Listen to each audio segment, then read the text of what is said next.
Have you ever pondered over the paradox of peace and arguments? How do we reconcile the two when they seem to be at opposite ends of the spectrum?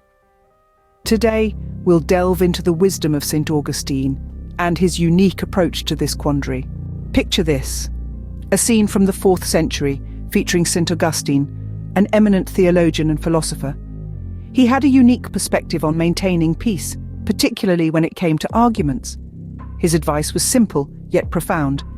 He suggested that instead of engaging in an argument, we should turn to prayer. Imagine being in a heated discussion. Your emotions are running high and you're ready to defend your point of view. But instead of retaliating, St. Augustine suggests a different approach.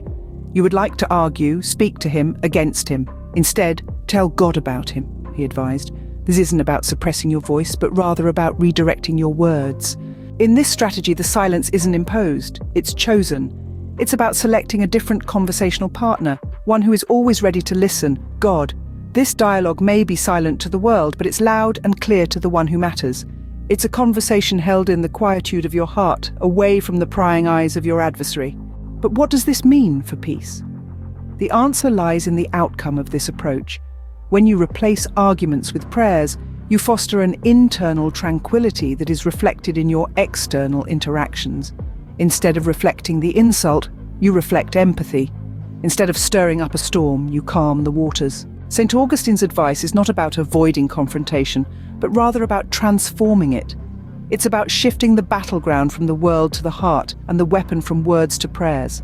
To summarize, the key to maintaining peace in the face of arguments, according to St. Augustine, lies in prayer. It's about turning away from the heat of the argument and turning towards the solace of silent dialogue with God.